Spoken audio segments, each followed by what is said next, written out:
G'day guys, welcome back. My name is Wildkard. Thank you for watching the Wildkard Rugby Show. Like, comment, subscribe, and yes, you are here today because undoubtedly you are a very proud Fijian rugby fan, and this was a absolutely outstanding performance by Fijian rugby. There were a lot of things I talked about over the season, I guess, since Super Rugby season. Some of the coaching directions at the Super Rugby levels for the Fijian Endurers. I thought the team kind of lost a little bit of that offload style and really shifted even at the Super Rugby level towards more of a Test Rugby style.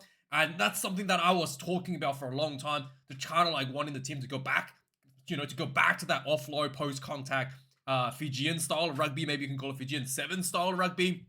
And today, against the Scottish team, we are seeing that shift back to that 7 style of rugby again from the Fijian side. Now, there's a reason why I think this should be the right way to go. You might say, oh, in the Test Rugby, this is not going to work against England or whatever. But this is the bread and butter of the Fijian team.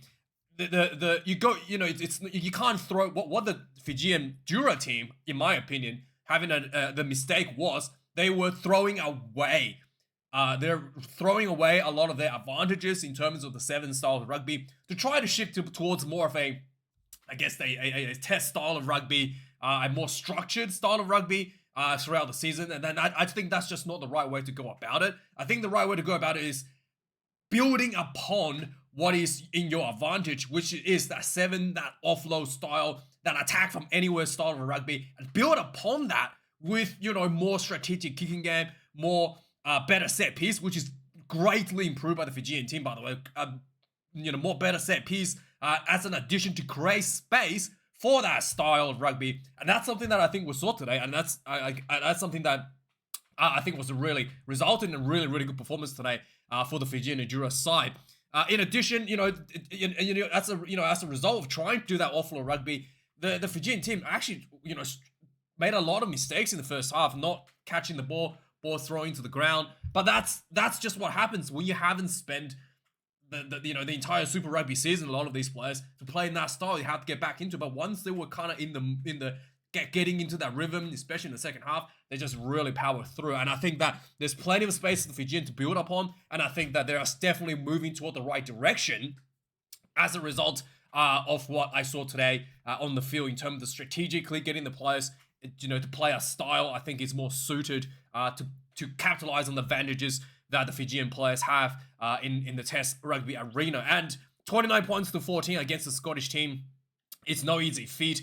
Despite the Lions toward the Scottish team still has a pretty significant national players in their side. Darcy Graham was just absolutely doing everything out there tonight. And 2 yellow cards. Maybe just trying a little bit too hard. Sometimes your efforts could come back to haunt you. This was probably the best example of that. Darcy Graham maybe wanted to really to impress the Lions tour selectors to get a call up, but he ended up giving away 2 penalties, just hairline margins as well. It's not like really bad, stupid penalties.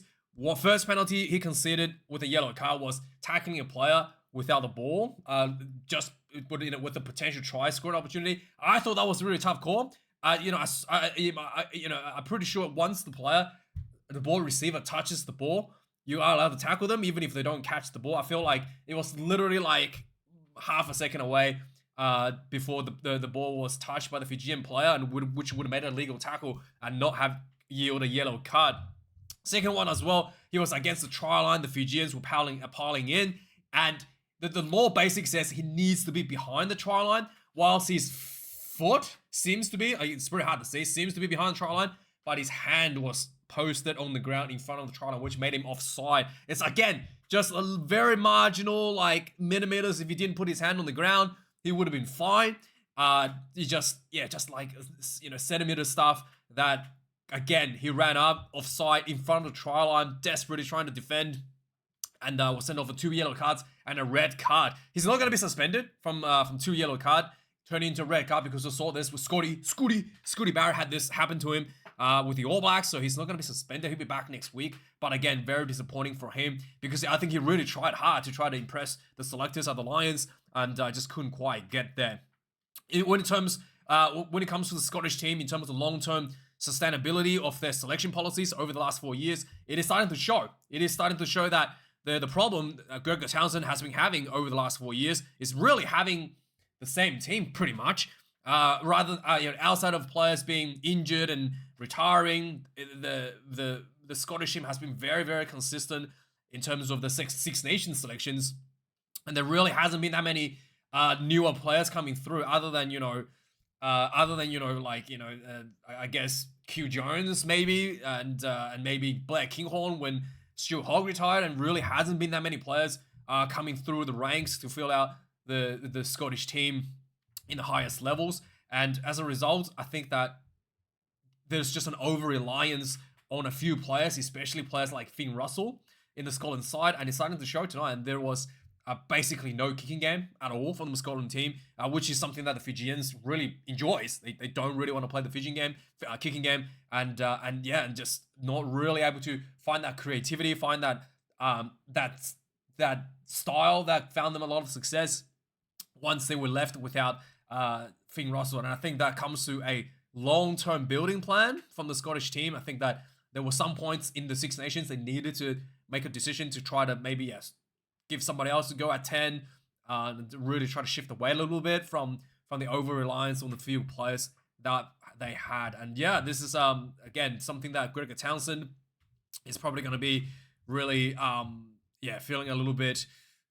Sometimes they say these things, right? Like Rusty Rasmus winning the Rugby World Cup. It's not something that's done in 24 hours. It's not something done, from 6 months' time, in 1 year time. It's something that's been built up over multiple years to get to the point where you win the Rugby World Cup. So something like this happening today, it's not because of the Lions tour. It's an accumulation of many, many, many years of not actually having any diversity in your selection policies when it comes to the Six Nations. I know the Scotland team had the B team traveling to America last year, but consistently they're not able to put the top, not able to give other players opportunities at the very, very top level in terms of performance. So that is something that I think Scotland fans will have to have a think about there as well for themselves. But yeah, with that being said, the physicality of the Fijian team as well just really overwhelmed the Scotland side. They definitely tried, the Scottish team, but just not quite enough to get into the game. The fact that they played the style that Fijians really like to play without much of a kicking game really shows me that they didn't really have a plan once Finn Russell was taken out of the side. Now let's have a look at the match stats of the game. We got 4 tries to the Fijians, 2. There was a penalty try there. 647 run meters to 326. My goodness, double the run meters for the Fijian Endurers. 158 carries to the 97 to the Scottish team. 36 defenders beaten for the Fijians, 18 for Scotland.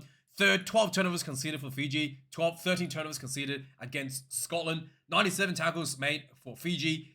177 for Scotland. 18 missed tackles for Fijians. 36 missed tackles for Scotland. In terms of, when it comes to missed tackles, I'll talk about this. The most important part is the total number. The percentage is not as important because the total number of missed tackles shows how many opportunities you've given for the opposition to score tries. So the 35 is really on the high, and even the completion percentage-wise is not that great considering 170 tackles being made. 10 kicks in play for the Fijian side, 11 for the Scottish team. Coming down to 228 kick meters from hands for the Fijians, 277 for Scotland. So really not much kicking game being played at all in test teams. You probably will see this like 600, 700, 800, maybe 1,000 in test games, kick meters from hands, and 277 is really like non-existent kicking game at all. 1 conversion miss for Fiji, no misses from the Scotland side. We've got 13 lineouts for Fiji, 2 lost, 10 lineouts for Scotland, 3 lost. 7 scrums for the Fijian side, 1 loss. Oh, just changed it a little bit. What happened there? What is happening? The stats just... Okay, 8 scrums for the Fiji, 1 loss, 5 for Scotland, 0 loss overall. I thought the scrum was pretty even overall, to be honest. Penalties conceded, 12 against Fiji, 15 against Scotland. 3 yellow cards, and 2 of the yellow cards on Darcy Graham combined into a red card overall. But yeah, this was this was a game that I think the Fijian fans will be very proud of, and I think that Scotland, yeah, Gregor Townsend, I don't know what they're going to do. They might actually lose more games against Fiji coming up. It's not looking like there's a quick fix to the lack of Finn Russell problem at the Scotland side at the moment. So coming in, let's have a look at the points scored overall. I think, I guess the final point I'll make, there is no definitive advantage for the Scottish side against the Fijian team at the moment. So I just don't know what you can do to actually, I don't know, bar some like freakish, I guess, accident or something. I really don't know how the Scotland side can find an advantage with this, with what they got right now against this really outstanding Fijian side. Anyway, so the game actually started with the Scotland side coming off a fast and furious 2 minutes of the game. Kyle Rowe scores to try for Scotland. There was a penalty that went for the line out, and just a nice little flat short ball, inside ball for Scotland team, getting the first try on the board. 7 points to 0. Oh yeah, just whilst I was talking about, yeah, there's also a bit of a problem. I think the Fijians, the rush defense a little bit disconnected for the Fijian side, which is kind of like how this try was scored. Basically, the players outside was rushing up a little bit too quick, and then the inside guy, the forwards, kind of not falling out, so you're leaving up like a gap between like the 10 and the 12 channel there. And then just, yeah, I think that's probably one thing the Fijian guys wanted to work for, because that has led to a few defensive issues for them. So they get the first try on the board. 9 minutes of the game, Ewan Ashman gets sent off with the yellow card against Scotland. With the play in the bin, the Fijians wasn't able to be clean. Lots of drop balls, opportunity being squandered whilst playing against 14 players. Eventually, 21 minutes in the game, the Fijian was like, all right, look, we're gonna take some points whilst we have a play in the bin, taking the 3 points, 3 points to 7.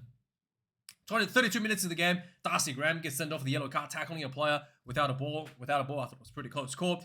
Suddenly, the Fijian has a brief moment to play against 2 players in the bin, but it took about 35 minutes. After this penalty was given out, Fijian went to line out. They went for the try, and then Ikana very grounds the ball for the try. 8 points to 7. Fijian pulls up by 1. 40 minutes into the game, Fijian has another penalty. They went for the line out.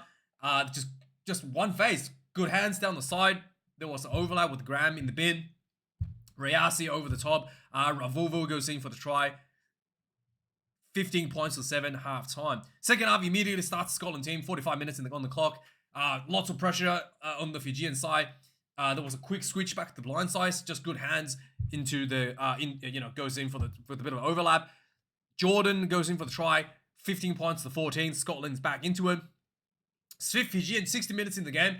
There was a nice inside ball to Nicolo, and then he just like crazy dancing feet. Like he must have like stepped 3 guys, just moving like in parallel steps, and then just went in for the try. Really well done. 12 points to 14 for the